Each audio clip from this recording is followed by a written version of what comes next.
Welcome back to the Lighthouse of Lunacy. Um, I was a bit worried for a moment that the save file wouldn't actually load. And then, I just fiddled around with it a bit and managed to get it to work. But yeah, the URL, because the way the save data works in the aaonline engine is through the URL. It seemed like it wasn't gonna load properly, but got it working. So I don't have to, wait for a load of dialogue. I'm gonna have to make a lot more saves, just to make sure I don't lose a huge amount of progress. Anyway, a brief summary of what happened last time. We started off at the lowest point possible. But somehow, miraculously, we managed to rise from the ashes by finally coming clean and admitting the truth to Lillian, which we should have done from the start. Because, what we had to say, it really wasn't that bad, in my opinion at least, given the circumstances. But now Lillian's fully on board with our plan to accuse her, basically throwing some of the blame for the murder of Melanie Holden onto her by saying she poisoned the glass case, which made her more likely to point the knife at Aurelia, and therefore Aurelia more likely to shoot, because at this point we can't prove that she didn't shoot the bullet from her gun. And so this gives us an opportunity to talk about the murder that Lillian has already been accused of, the murder of Luis Gardt, because Victoria is not confident at all about that one because she's been trying to dodge the issue this whole time. So, we'll see where this goes. But we're in a lot better of a situation where we can finally start to really close in on who is the mastermind behind this case. The defendant's motion to file a third-party complaint is hereby granted. I was a bit loud there, sorry. Lillian Maristella is now the third-party defendant, with Aurelia Chase being the third-party plaintiff. If the accusations against her are proven, she may be held liable for parts of the claim against the defendant. You regret this, Aurelia?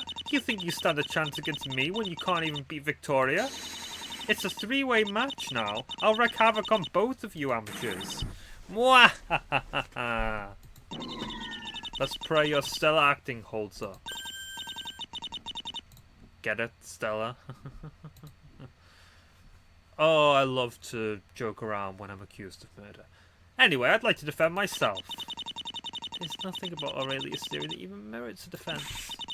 I'm with you there, but I have a legal duty to respond to these allegations. That certainly should be the next step. Good, then get ready for me to tear you a new one with some real logic.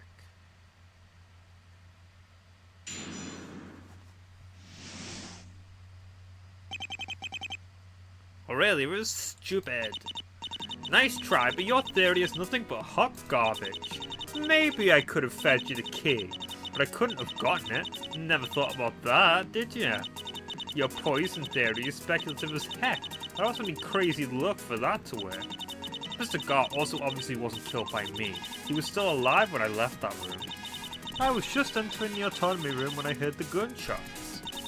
I rushed back immediately and was the first to find his body. Can't sue me for that. You can sure as hell try. I knew this would happen. I warned all of you. This is a transparent ploy to talk about a completely irrelevant incident. Finally, it seriously took this much just to get some testimony on it. It's very likely whoever killed Mr. Gardt did it for some reason related to Mrs. Holden's murder.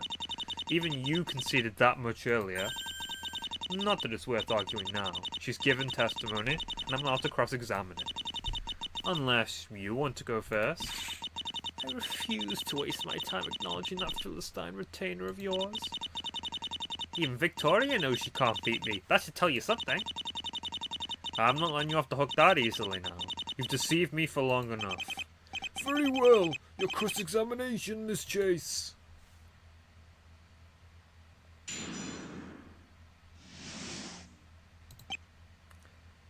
The Lillian Maristella was here.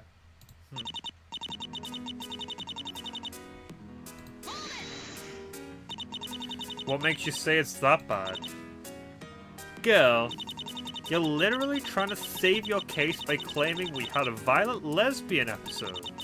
And what's so bad about that? It's 2024. You have no problem with it? I mean, it's what happened. I can't prove it, but you can't disprove it. Who's gonna buy that? How about you try kissing me then? Hold up, what? That's the way to prove it. If you can't even do that much, it's clear that you're bluffing. I can't say I'm feeling too hot about that now that I know that you were only using me. I'll do what needs to be done if the court deems it necessary, though. Nah, I was just kidding anyway. Unless... Save your uncouth interactions for a place where I won't be subjected to them. Probably will be best to move into more productive statements. Nah, I want to press everything. I don't see what would have stopped you from getting the key. Could have been anywhere. You only had to fetch it from wherever. You think you get to pull one over on me? Get ready for some logic. The study was found locked, no? Only the people inside should have had a chance to do that. The witnesses confirm this. So the key must have been in the room when the door got busted. 100%. That still doesn't mean you couldn't have been the first to find it. You were present at the scene, after all. Maybe you spotted it on the floor and secretly picked it up. Come on, Aurelia. There were like 1,000 people there. You think nobody would have seen that?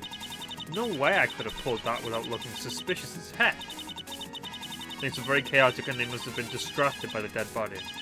It's not out of the question you could have gotten away with it. So I got lucky as heck and picked up the key without anybody noticing. And then got lucky as heck, somehow feeding you the key without you suspecting a thing. Cool plan. I must like to live dangerously. I also like to live dangerously. Carpe diem, I guess. Tisk, tisk, tisk. Get back to me when you got proof. But while we're talking about me getting crazy looking. Oh baby, we'll get crazy lucky tonight. Groovy.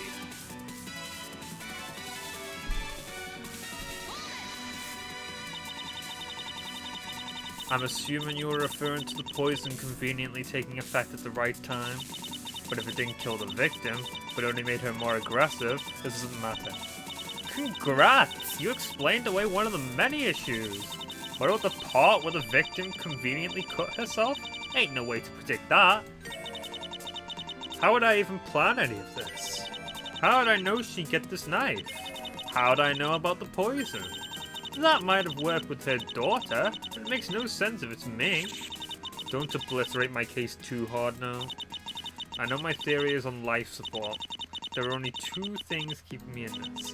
The victim's odd symptoms, and the fact that killing Mr. Gardt is extremely suspicious on its own.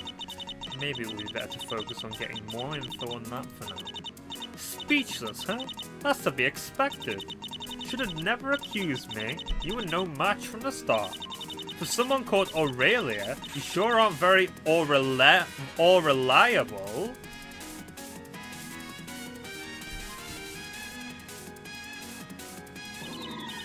Boo, you suck. Yeah, now I'm really speechless.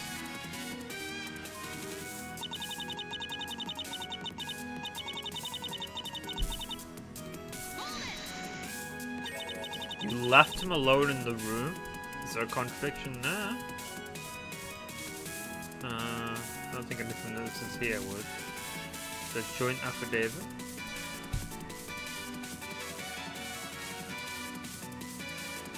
But she was still in the room, they say. What made you do that? Seems a little risky to split up. I know it sounded like a poor decision in hindsight, but it wasn't like that. Well, can you run us through the events that led up to that? We'd already split from the other two to make it harder for anyone to give us the slip. When we got to the justice room, it didn't look like there was anyone in it.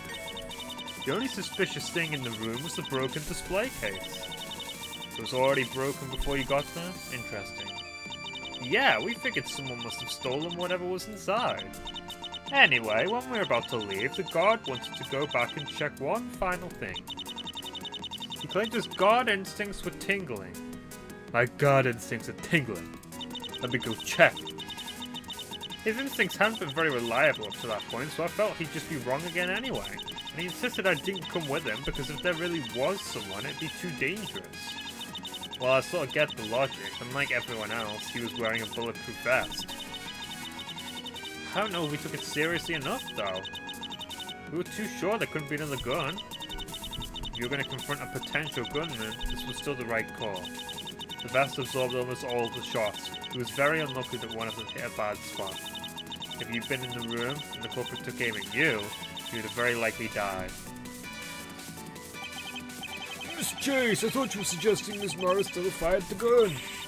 Assuming you're not the culprit yourself, Lily, which you definitely are. I guess I still have a hard time accepting it, Your Honor. My friend betrayed me like this. Anyway, you say you let him go search the room again. What were you doing during that time, then?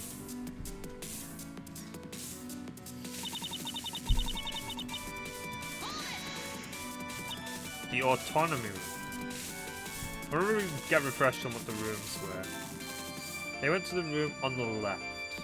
They went to the room directly in front.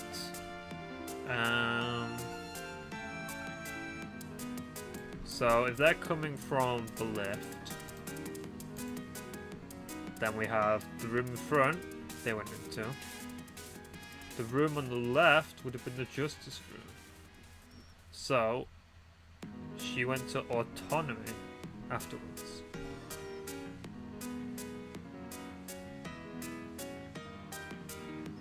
And a mannequin was placed there. That was the only room nobody had checked yet. So, well, you could have waited for the others in the hallway instead of running off. Awfully risky thing to do, don't you think? Sorry, Mom. There's a rule for searches. The less predictable you are, the better. I figured it might throw off the culprit if I rushed to check that room. You know, just in case they were planning to relocate or anything. I guess there's some kind of logic there. Well, did you find anything inside that room? Nah, at the moment I stepped through the door, I already heard the shots behind me. So I pretty much immediately doubled back the way I came. There was one thing. I felt a cold chill the moment I entered. A chill? So the air in the room was cold? Could be. Maybe I only sensed what was about to happen. Because 1 second later, all hell broke loose with those gunshots. And just to be clear, how many shots did you hear? I'm pretty sure...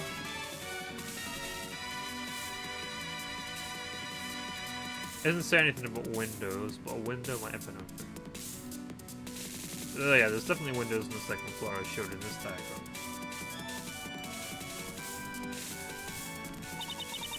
Kinda happened too fast to count. There was one, a brief pause, and then a few more at once.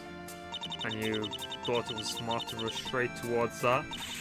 No time for fear, I figured the others would be on their way as well. Besides, I got the feeling they were out of bullets. And how did you figure that? Even if they emptied the clip, they could have had some to reload. One thing that does look... Now, she couldn't have gone this way to justice. To justice. Yeah, the justice room. Because there's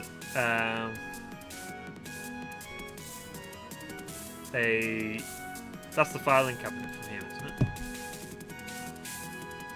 Yeah. That's in the way. So, logically, you'd think that the detective and the undercover FBI man should have got there first. Because, you know, they go out here, they go there, to there. Lillian would have had to go all the way around. But she somehow beat them to the room. At least according to what we know so far. I know your intuition tends to be pretty good, but can you maybe not stake your life on it? And you're saying that's all you did? Got proof I did anything else? Didn't think so. Perhaps the fact that the only other two people on that floor give each other an alibi? Alibi schmalibi. There was totally someone else there. Except there couldn't have been, given what we know. Process of elimination sucks. If you want to pin this on me, get me some real proof.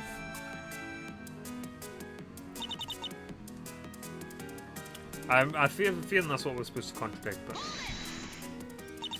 There was nobody else in the room. Didn't look like it. I guess you will say the culprit somehow managed to leave the room. Do you think anybody could have slipped out of the crime scene while you were there? I like that you're keeping the classics in mind, but nah, there weren't any doors to hide behind. My focus was obviously on the body, but I would have seen anyone walking out. So if anyone left, it would have had to have happened before you got there. It's totally possible if they bailed right after the shots. It's not like anybody had their eyes on the door that fast. I don't know about that. It sounds tricky to evade all the detection in the hallway. And that's not even getting into everyone having a solid alibi. I'll take it out of face value for now. Anything of note you saw in the room? Mr. Gardt was on the floor. He looked just like in the photo that got taken. I don't think anything else in the room changed though. The display case looked a little more busted than before maybe? And that gun we found had been dropped on the floor, of course. I know what people say when you're stupid enough to pick up a gun at a crime scene, so I didn't. That's commendable at least. Not that the lack of fingerprints helps your case much. Oh yeah? You got some gloves to present? Because I sure didn't have any with me. It's not that hard to avoid fingerprints. You could have used the sleeves of your shirt. It would still make me smarter than you were when you used your own gun with your bare hands. Let's maybe not have a crime contest in court. So you were wise enough not to touch anything until the others showed up. Can you detail their arrival in the aftermath? I was pretty shocked, so I'm not sure how long it took. Mr. Cover showed up first. He yelled something behind me, I think. But the Hellinger got there a little later. She investigated the room and questioned me. Didn't really seem to buy my story, though. I think her investigation didn't turn up anything beyond what's in the court record. We'll get a quick little report set again. Mr. Cover moved around the room, but we saved it for the second.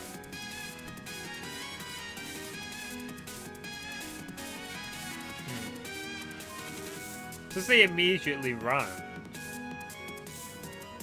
they...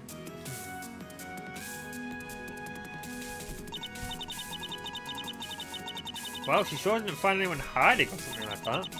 That's almost as airtight as it gets then. Which is good for me, which is bad for you, which is actually bad for me. Yeah, I just have to show I'm not wasting time here soon. We managed to get you to testify. Yeah, now all you have to do is make it worth it. Well, give me a moment here. Your account is news to me as well.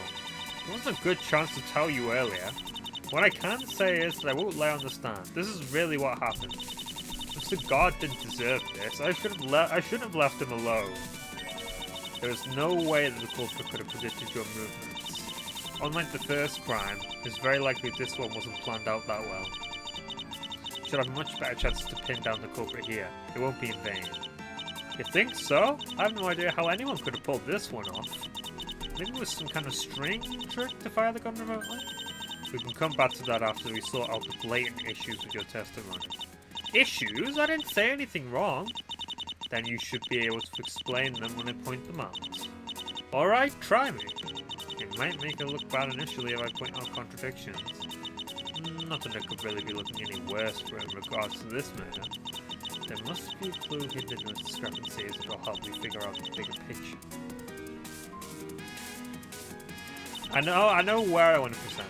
I'm not sure about the sharp or the diagram.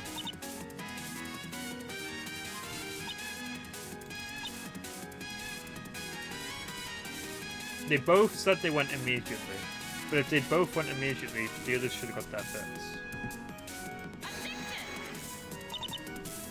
And I'll try the diagram.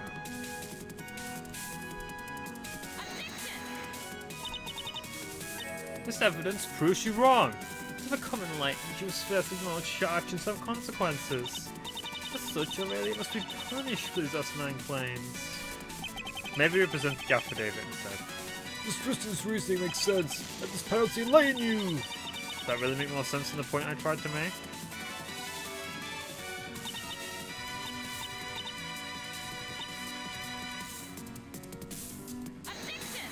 No? This evidence proves you wrong. Living the life of a mendicant may be what will finally help Aurelia see the light. You can contribute by donating one penalty. This president's reasoning makes sense. This penalty enlighten you.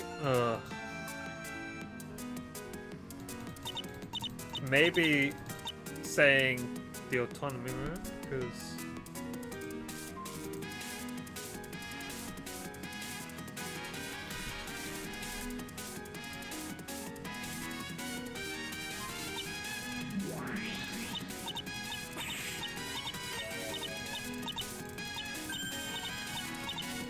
I mean to do that.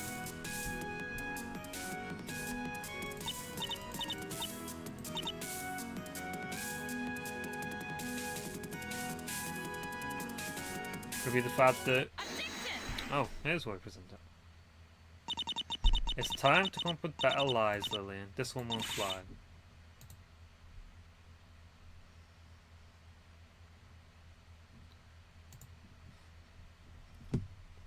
Should have worked on the understatement if it is the contradiction I'm thinking. If it's something completely different, then I guess I just looked onto it. You think you get to spot lies the way I do? That's rich, girl. I don't need to spot anything. Because I've got it documented in black and white that you're talking nonsense. That witness statement isn't going to bail you out. Already, please, I know what they said. That can all be true, but it's still only circumstantial. I'm not talking about how the obvious conclusion from this is that you did it. Where did you say that you were again when you heard the gunshots? The autonomy room? Well, that's just straight up impossible. Eh? What are you talking about? I totally went there. Nope, not possible. The devil is in the details of the affidavit. It says right here that Dr. Helen and Mr. Cooper left the door open while investigating their room. If you truly did as you said and went to the autonomy room, they should have seen you pass by. Oh, I wasn't even thinking about that. I was just thinking, you know, of the drawer that was placed between the corridors and the speed at which it was taken. But the door being open just even makes that worse. But this account doesn't mention anything of the sort. There was no way for you to go to that room unnoticed. Miss Chase, why would you lie about something like that? Obviously, she tried to distance herself from the crime scene. Her story would be even worse if the best you could say was that she was right outside the room. Because it's sure strange to believe that she wouldn't have seen the killer at all then.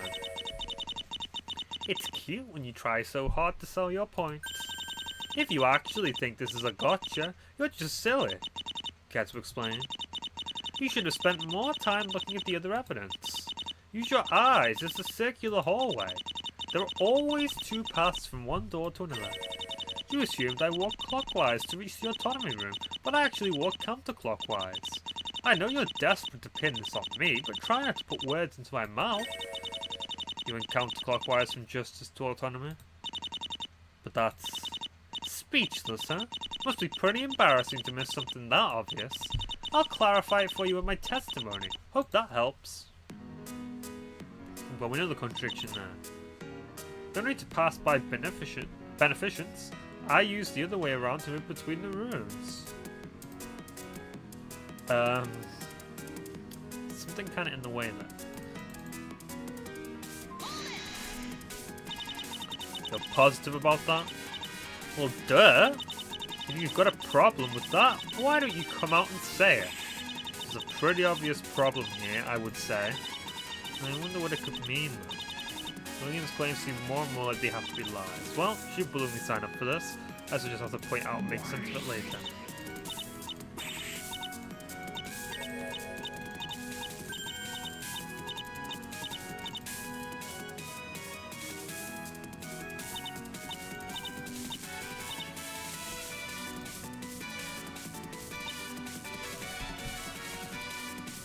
Again, shelf or diagram, I'm going to assume shelf. Did you seriously think an excuse like that would work? You couldn't have taken the direct path between autonomy and justice because an immovable shelf is obstructing it. Man, you used to be smart, sis. What happened? Didn't think you'd walk right into that one. What? Should I be glad that she has an actual explanation for this? Honestly offended if you thought I missed such an obvious issue. Here's a clue. What makes a shelf different from a solid wall? Wait, you slipped through the gaps? No, that doesn't work. You're not thin enough for that. Oh, so you're saying I'm thick? Careful, this has literally eaten nothing but cake today. To be fair, that's not quite right. You already got your daily key nutrients. Can we not? Alright, I'll tell you. This wouldn't be a Blackrune case if there wasn't a very big emphasis on keys. I climbed over it. You climbed over the shelf. Is that even possible? It didn't reach all the way to the ceiling. There's enough space above it. So it can basically be used like a ladder. I mean, sure, but why did you do that when there's a perfectly unobstructed path to walk on? Sometimes you gotta be unpredictable if you want results. Throw your enemies off their game. You should know what I mean if you think about how you've kept this trial going. I had a feeling I might learn something interesting if I didn't take the expected route. But that still doesn't make much sense to me. And also, if she did do that, then, you know, well, we found the possible way the killer could have escaped, but we've also now proven that they can't have used that route, because Lillian went from one way, and Covert and Detective Girl went from the other. Unless he jumped out the window, which is possible, because there's a suspended thing that, what's his name, Monopoly grabbed onto.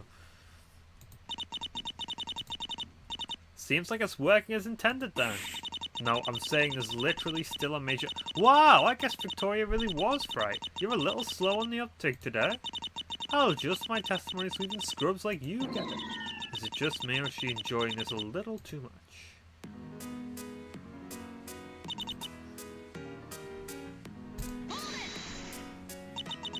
How in the world did you do that?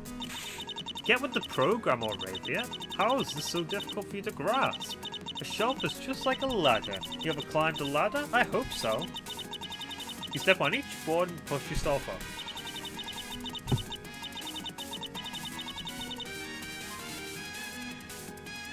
The impression of a small face. It's a little hard to grab onto it, so you need to keep yourself balanced well. I guess if I have an issue with that, I should point it out directly.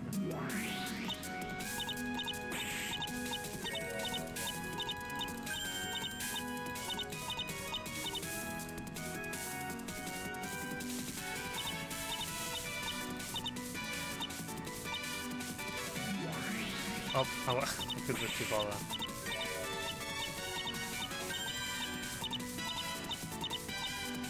Let's skip to these all the time. Use that shelf as a ladder.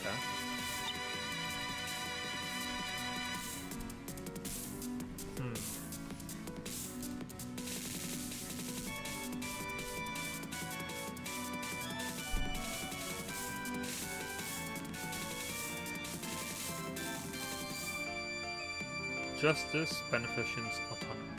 Using the autonomy room, went over here to get to the crime scene. And before that, she jumped over there instead of going on this one.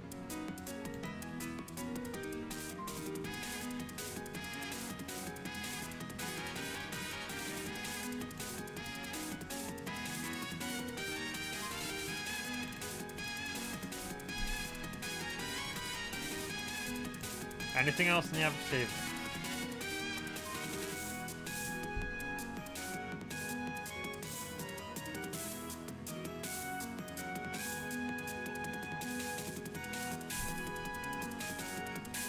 Because you'd think climbing over the shelf would, you know, be slower than running, logically speaking.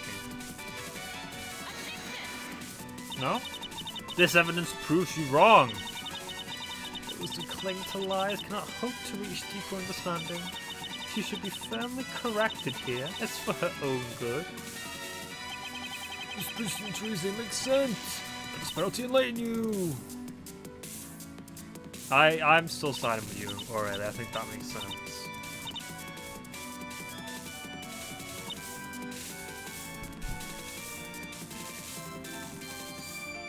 Just obstructing the hallway.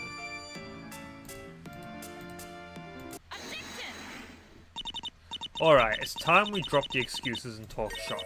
You did not climb over this, and the shelf itself proves it. Come on, I told you there was enough free space above it. Oh, I'm sure it's theoretically possible to climb. That didn't happen. Take note of the little face impression in the dust. What does that have to do with this matter at hand? Absolutely nothing, Your Honor. It's not about what this face means, but what it implies about the rest of the shelf. If the face was the only thing of note, then that means aside from this, the dust hadn't been disturbed. If Lillian really climbed over this shelf, her footprint should have been in the... Oh, I didn't think of that. I wasn't reading the dust part, but you know, that makes sense. I was thinking maybe the impression of the face would prove... I'm not even really sure what I was thinking, but I got it right, so haha. Wow.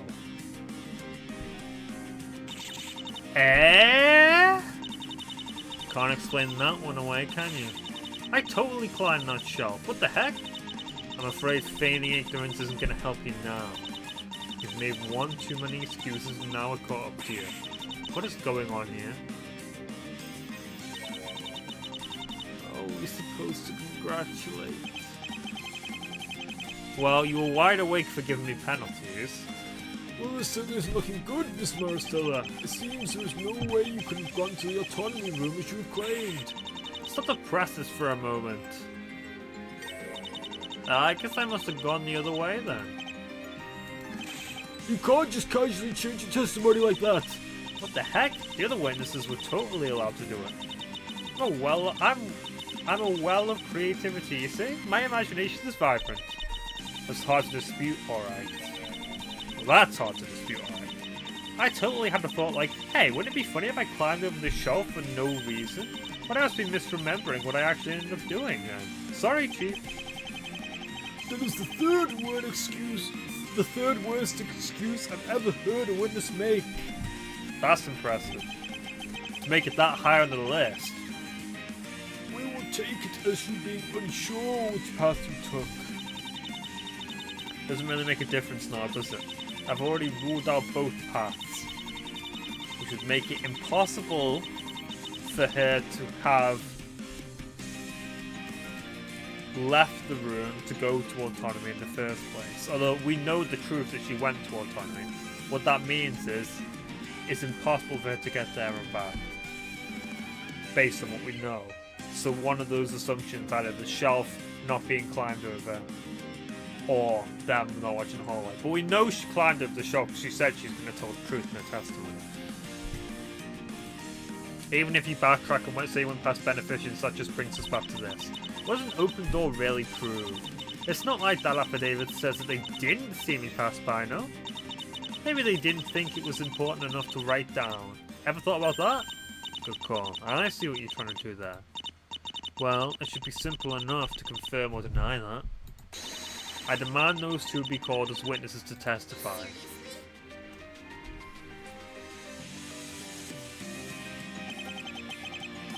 Did you mean to object, Miss Preston? Oh, no. Seriously?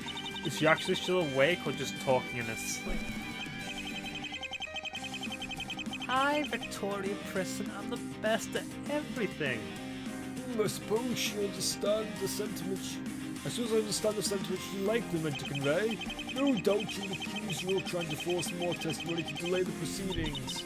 I hope you're only relaying the message and not thinking it yourself. Neither Mr. Covert or Dr. Hellinger have given any testimony despite being substantially involved. I believe that is enough to warrant hearing them out on this matter. Plus, Mr. Covert may know more about the secret poison, and Dr. Hellinger is a forensic expert. It is pivotal to hear them out to establish the connection between this case and ours. If you want to save time, you can hear from both of them at once. You certainly make some good points. Miss Preston, do you object? Oh, she's dead asleep now. I will take that as a tacit approval. Seems our poor little princess isn't used to working late hours. Now isn't that a shame? The court agrees then. Can't imagine. being in a courtroom, you're suing someone, and your lawyer just like falls asleep on the bench. Like, I mean, to be fair to Victoria, you know, she was forced into the situation by her own client, who's keeping them all captive. It's not exactly. I mean, you can't even feel sorry for Susan Holden. But in general, if this was to happen.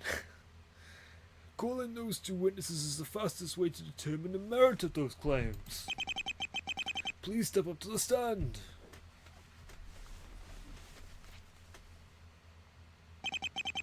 Please ask the witnesses to introduce themselves.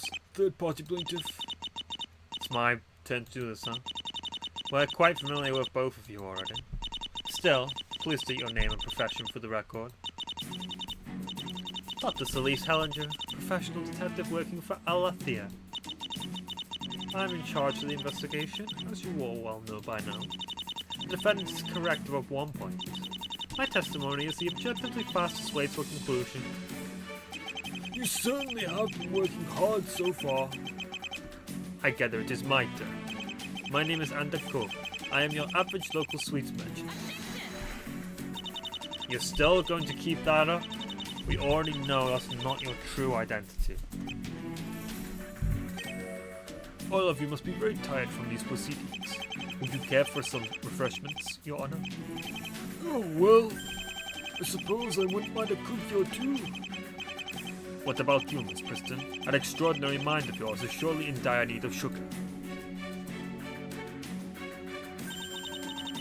That may be the first powerful proposition I have heard in this trial. Can we not get distracted from the issue here? Let me advocate. Well, you might have a point. I could use a snack. Not for you, Miss Chase. I haven't forgotten what you did. Your thunderous mouth has lost its right to my food. He's done a full 180. Shouldn't be surprised, I guess. Well, by now I'm kinda used to all the witnesses being mad at me. Trying to get any information on the poison out of Mr. Cover is an objective waste of time. Spare yourself the effort. Our testimony has been established to key data points regardless. It's clear that Lillian Maristella is Luis Gardt's murderer. However, I do not believe that she killed Melanie Holden. The poison hypothesis is still merely an incorrect assumption. I suppose we can impress a man about something that hasn't yet been proven to exist. Please testify about the events that transpired on the lower floor and their possible relation to our case.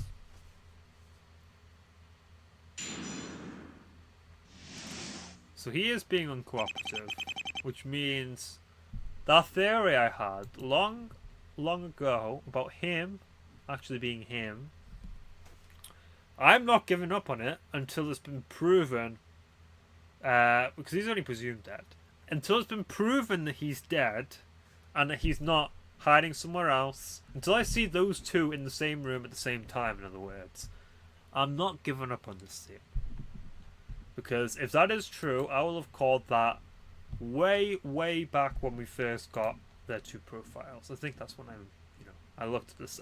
I basically said he looks similar to him, and at that point, I don't even did I even clock the undercover pun? I'm not even sure, but yeah. When we arrived on the floor, we split into two groups. The first of us went into beneficence. I began my investigation of the room while Mr. Cover manually surveyed it, within my sight. We left the entrance open and would have noticed anyone pass by the room. Nobody did. Around 15 minutes later, 5 gunshots rang out. There was no question they came from the justice room. We hurried over without delay. On my way there, I caught a brief glimpse of Miss Maristella moving deeper into the room. Upon arrival, we found Miss Maristella standing over the dead body of Mr. Gardt. I immediately began my investigation. The room contained no hidden exits nor people. She didn't find any poison. It doesn't exist. Even if it did, how could Miss Maristella have known it?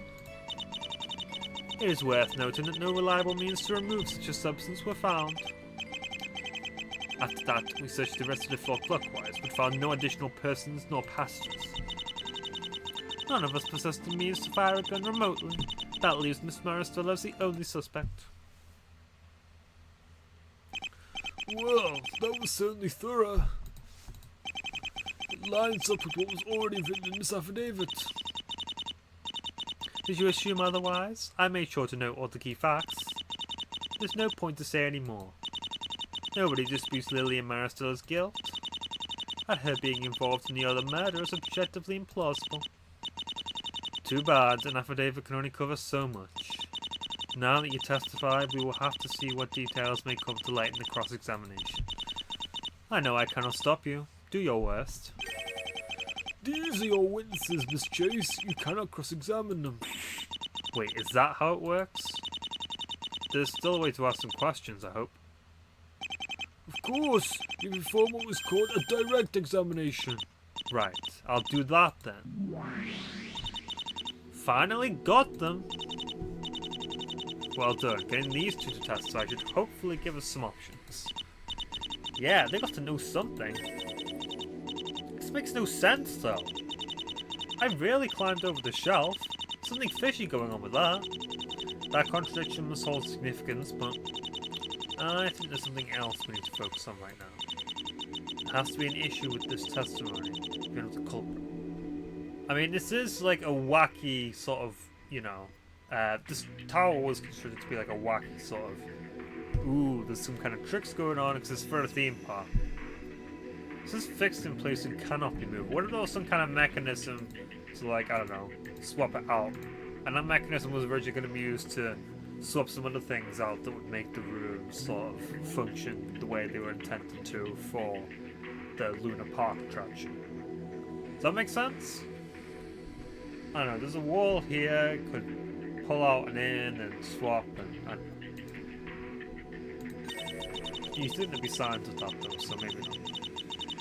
And if we think about this logically, that means one of them has to be the culprit instead. Or both of them, you know? They could both be in on it. Can't rule that out. Hell, this entire court record might be in on it. They all just really hate Aurelia. Well, we know someone does at least. And he doesn't really like him anymore either.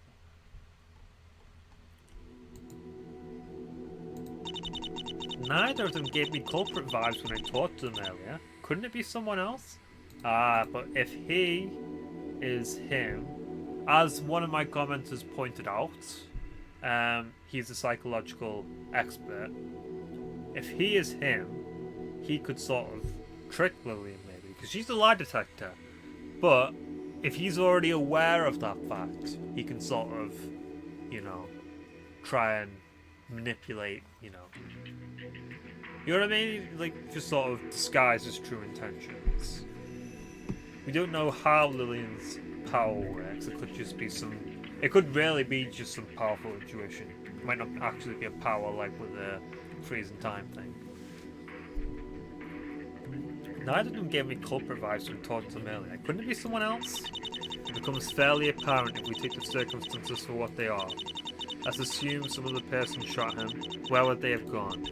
But the Helen just seems competent enough not to miss a secret passage in the room. They must have slipped out through the door then. Sure, that's possible. The issue comes after that. Nobody could have passed by Beneficence while those two were in there. And you say you approached the room from the side with the shelf. Now, which way the supposed culprit ran, they should have bumped into either you or them. Alright, you make a fair point. And that's not even going into how nobody else should have been able to be on the floor in the first place. So it's a phantom killer that vanished into thin air, huh? I'll go with the option that there has to be a hole in the alibi of those two, somehow. Yeah, that might be an even bigger issue than me magically leaving no prints in the dust. For now, that mystery will have to be shelved. You sure seem in high spirits for someone who might get booked for murder with this. Because I know you'll definitely bail me out. You wouldn't let my sacrifice go to waste. No pressure, of course. Wonderful.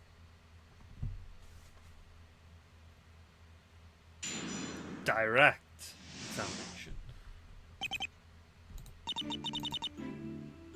Will this basically function the same? Any particular reason you split in these particular groups? Apparently Miss Maristella and Mr. Gardt had collaborated previously. I had no particular preference, except that I did not want to be paired with Miss Maricela. Personally, I felt it made sense to have someone capable of self-defense in each duo. I suppose an FBI agent would be trained in that as well, isn't that right? You'll need to do better than that to earn yourself a cookie, Miss Chase. Regardless of my own abilities, Dr. Hellinger is more than capable of looking after herself. Really? She doesn't look that physically robust. But I guess being a detective might mean she has some tricks up her sleeve. And you're sure that the other two went to the justice room? Did you see that? We certainly didn't wait around until they entered the room. That was simply the direction they headed in. I have my own room to get started with, after all.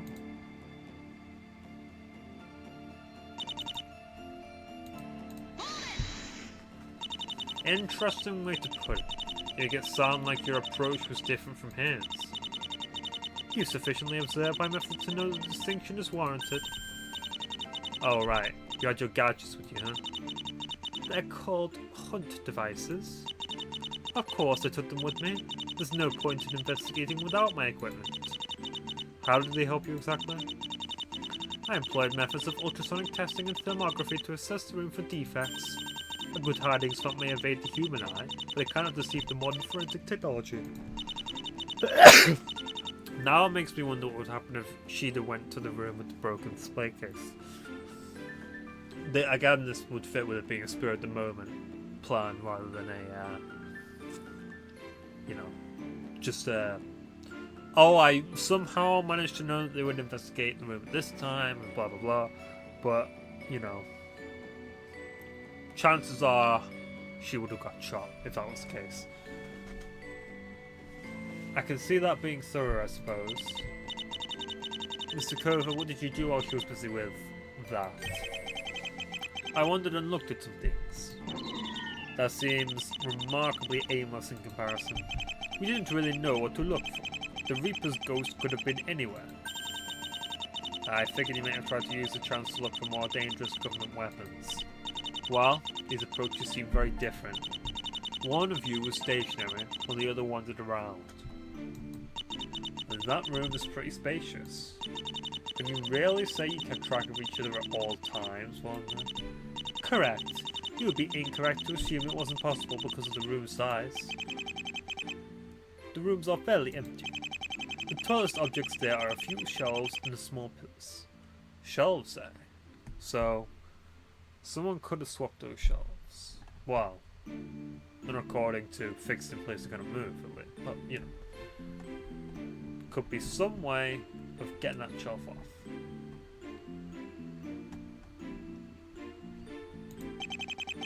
Nothing that could significantly obstruct your view. To be precise, one could have likely hidden if they really tried. The other would have immediately noticed their absence. And it certainly would not have been possible to leave the room unnoticed. Remember?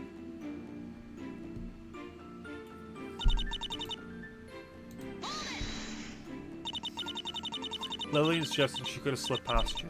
What are your thoughts on that? Impossible beyond reasonable doubt. You were investigating the room at the same time, no? Even if you left the door open, could you really have constantly kept the hallway in your view? I don't assert such claims lightly, unlike you journalists.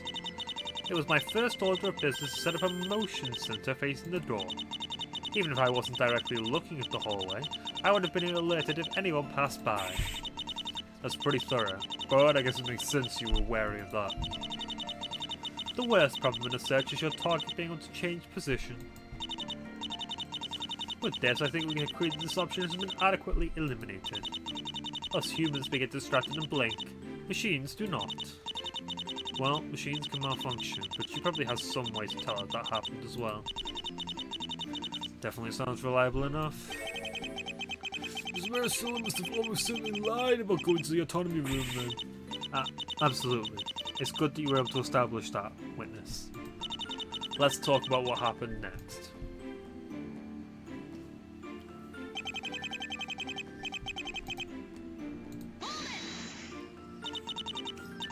Five gunshots, and you're sure about this? It must have been very sudden. So you were down there for 15 minutes. Did they say that in the... No, it didn't mention the times. framing here. Just a thought. Yes. Can you confirm this, Dr. Hellinger? I'm not prepared to make such a definite statement. It was one shot, followed by several others. The bullets we found are consistent with the assumption that 5 shots were fired. But I will be wary to conclude it merely from what I heard. Interesting. Seems like you're the only one strangely confident about this, Mr. Cooper. Perhaps you've heard some gunshots before as part of, I don't know, some training exercise? Ah, no. It's actually because I'm the real culprit and know how often I shot. You are still on the stand, witness. Please answer seriously. No, let him cook. Apologies, Your Honor. Her random guesses must be wearing my nerves. I can count. Believe it or not, Miss Chase. Even holding this tray, I still have one free hand to count all the way up to 5. Amazing, I know. Do you really count the gunshots on your fingers? You hear one gunshot and you're like, oh, 1, 2, 3, 4, 5. Howdy, kids. Today, we're gonna be counting with a gun. It's one of them kid shows where they teach you counting. But it's a murder. Oh, that'd be fun. Okay, be that way. Find any positive what you hear for gunshots? Yes. There's no chance it was anything else. No chance. Dr. Hellinger, it cannot be entirely ruled out that it was something merely imitating the sound of the gunshots. A series of explosions of a very loud TV speaker playing several gunshots are fathomable. We discovered no evidence suggesting such things, of course. What do you say to that, Mr. Cover? Surely there's some small room for doubt, at least? Nope. Nope, those were gunshots. There's no question. There are 2 kinds of people in this court.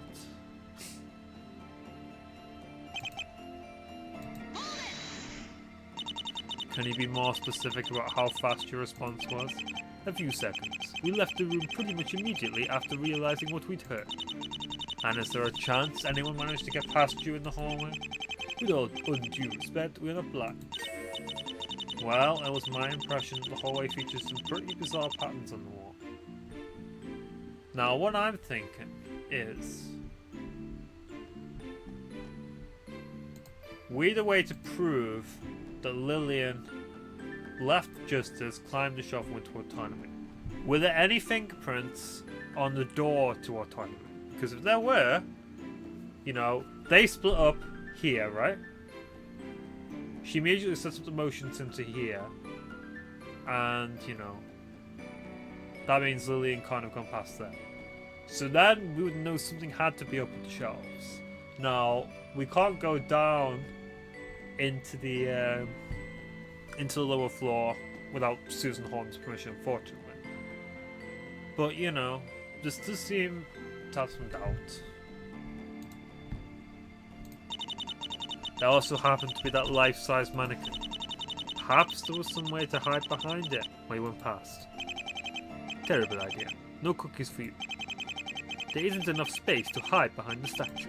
No way to miss anyone if you walk right past it. I believe that the Hellinger performed a check on it later. Correct. It seems suspicious enough to investigate in the aftermath. While there are some peculiarities about it, there are no hiding spaces inside it that would fit a human. There goes that idea. I want to know more about these peculiarities, though. Was the door just as open or closed when you approached it? It was wide open. Why would it be open? I can only speculate about that. But if I were to serve my opinion, Miss Barastella wanted to make it seem like she just arrived. That was clearly the impression she would give when we ran into her, after all.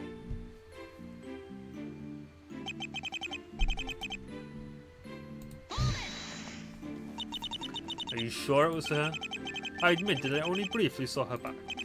Still, her clothes are very recognizable and the hair matched hers. Anything else? How about you, Dr. Hellinger? I can't say that I witnessed this.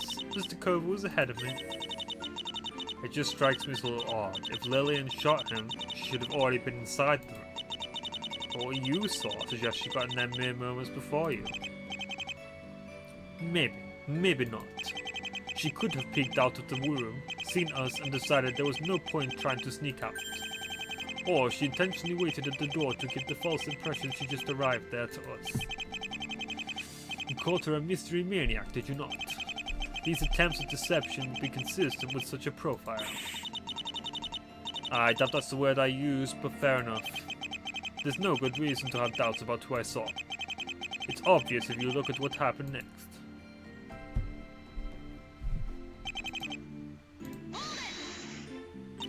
What was everyone's position in the room? Describe the scene for me. The body was lying in front of the display case, which was more or less located in the room's center. Miss Maricela stood right in front of it and was presumably looking down. She technically could not tell because she had her back to you. I guess not. Because she was focused on the body and facing away from the door. That is what it looks like. Your point? Just assessing the situation. Where was the gun, by the way? On the floor. Behind or in front of Lily? If I recall correctly, it was lying between her and the door, a little off to the side. That leaves room for evidence tampering behind Lillian's back. I'm not quite sure what to do with that. What did you do next? I imagine you confronted her? I'm not the investigation expert, so I waited for Dr. Hellinger to take the lead. Let me explain from here.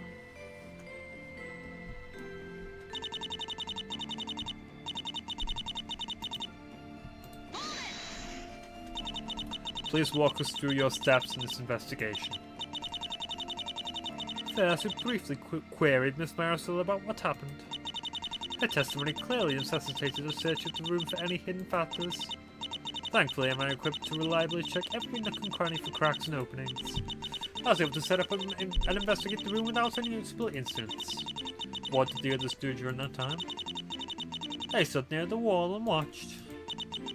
None of us left the room from the time we found the body until I was finished.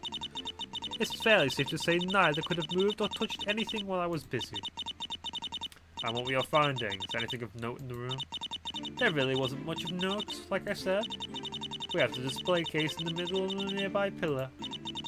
There are some empty boxes and shelves like in the other rooms. It's spacious, but fairly empty.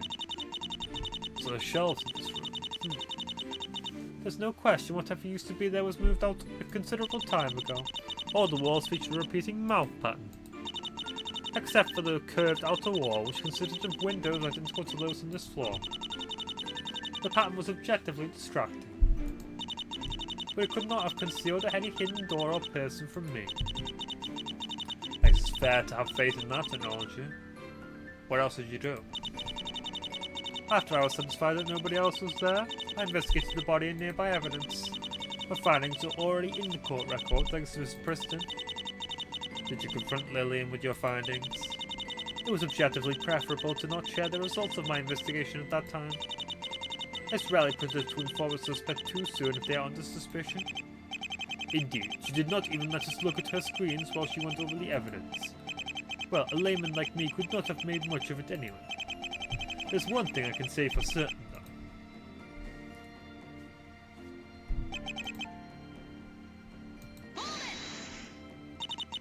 That's quite the jump forward from what we're talking about.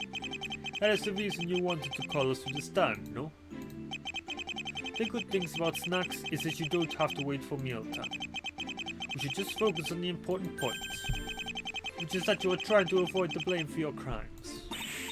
Well, on what grounds do you assert this? You shouldn't be an authority on secret government substances. If you're really just a local food merchant, that is. Keep trying to play at that. It makes no difference. Even if I was a government agent, it's not like I can prove a negative. The one making the claim should serve up some evidence. Hello? This guy? That's asking a bit much, given what I have to work with. Our findings on the Thinker suggest some military-grade items made it into the building. Let's assume that. The real point is still that this has precious little to do with Miss Maricela. A case could be made that those occupying this place got their hands on it. Your young friend doesn't even live in this state. Okay, I haven't worked out every detail just yet.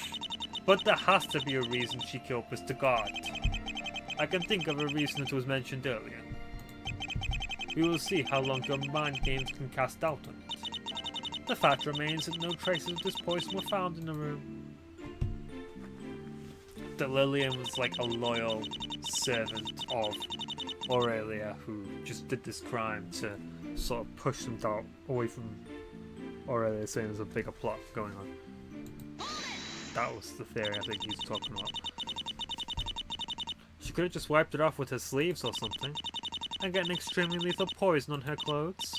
Well, it was only deadly if it enters the bloodstream. There was an immediate concern. Acknowledged. However, there is still a very doubtful hypothesis. My investigation was very thorough. She would have needed to remove every last bit of the substance. Something that could not be accomplished by hasty measures such as wiping it with your sleeves.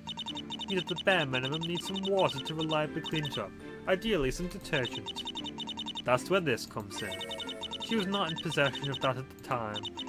Isn't the truth that she left it with you before heading downstairs?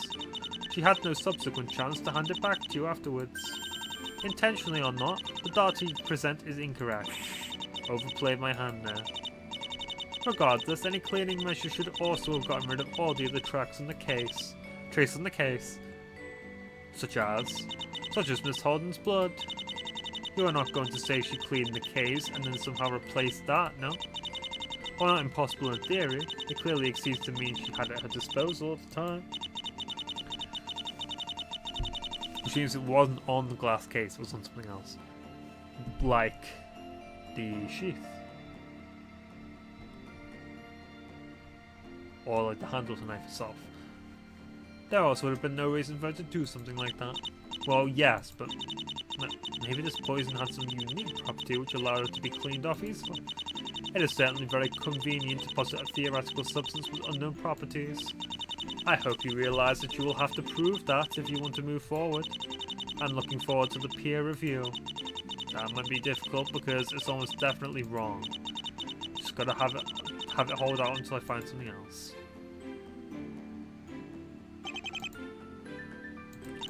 No, I'm thinking... No, well, that doesn't quite fit that. And you're certain nobody could have evaded your search? You'll have to elaborate to convince me. It certainly wasn't a trivial task. After completing just this, I decided we should proceed by investigating the floor clockwise. It would have been objectively annoying if someone slipped into a room we already searched. For that reason, Undercover remained behind in the hallway. He remained put where he could observe the doors to justice and autonomy. I made my way through the hallway back to Beneficent, keeping Miss Maristella with me.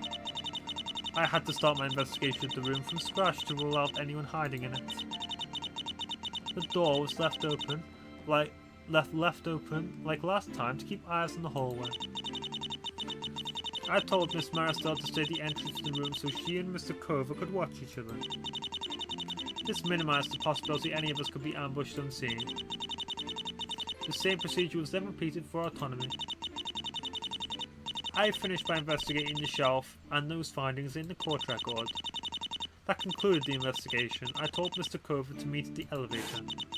You will have to agree this left no conceivable hiding space, nor any chance for any extra person to evade us. You split up again? Was that really so smart? It couldn't be helped if we wanted to decisively rule out any extra person. What about the motion sensor you mentioned earlier? Couldn't you have set that up to make sure nobody slipped past or into justice? That option is not reliable enough under these circumstances. Due to the interference signals in this tower, they cannot inform me remotely. Any potential hidden person would have had the option to remove the sensor or tamper with it. You want to leave as little room for doubt as possible. Fair enough. Why did you decide to leave Mr. Cover behind as opposed to Lillian? It should be evident that Lillian Maristella couldn't be trusted. Keeping her under observation by two people minimized the risk. Weren't you worried you might try something while alone with you? In my assessment, the probability of her winning an altercation against me were negligible. Not sure the confidence is warranted, she packs quite a punch. And Mr. Cover, I take it you didn't see or do anything notable while alone in the hallway? Of course not. If I had, I would have offered it up already. I'd already investigated everything in justice. Even if you hypothesized you tampered with anything, It would have been too late to affect my findings, given I told Miss Maristella to keep observing him from the entrances. His chances to do so were negligible as well. Fair enough, I guess. Did you find anything of note while investigating the rooms? I suppose I will have to provide this data point against my better judgment. There were no secret passageways, but there is technically one more opening in each of those rooms. Oh, and what would those be? This will sound familiar to you. Ventilation shafts. Each of the rooms featured one. However, too small for a grown human to use, I take it. Correct. The dimensions match those being counted on this floor.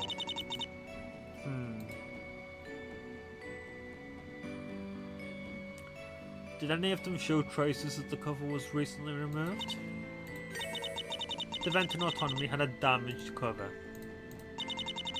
Autonomy?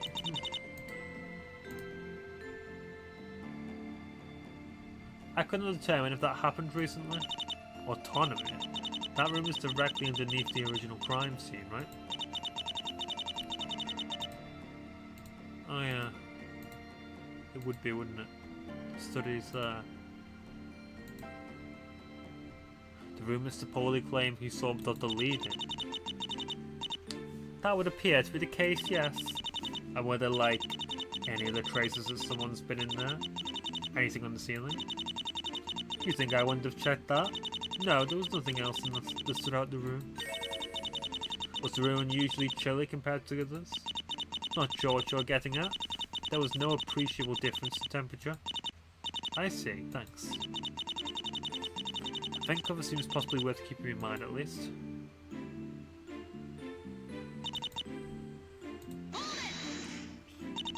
How so? Nobody else could have gotten to that locked floor.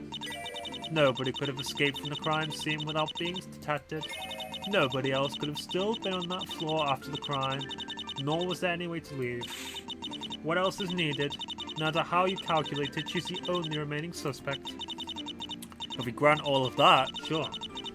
The only alternative will be some remote way to fire the gun.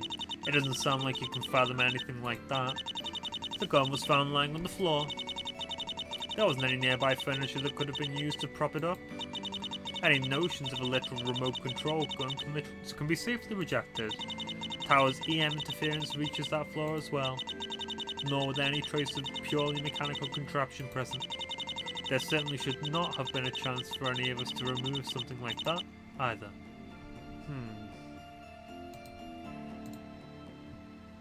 Now...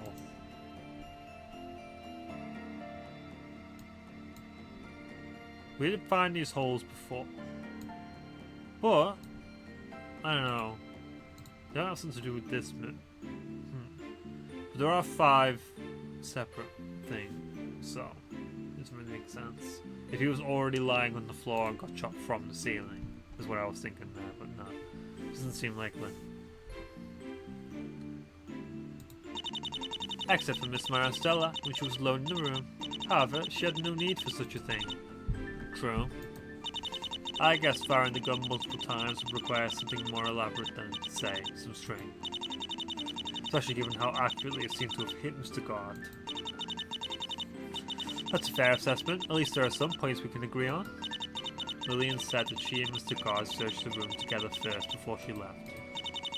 If there had been any obvious gun traps set up in the open. Seems too convenient she'd missed it just for Mr. Gardt to trigger it while alone. Could there be another way to manipulate a gun without being present? It's worth repeating that this testimony can't go unchallenged.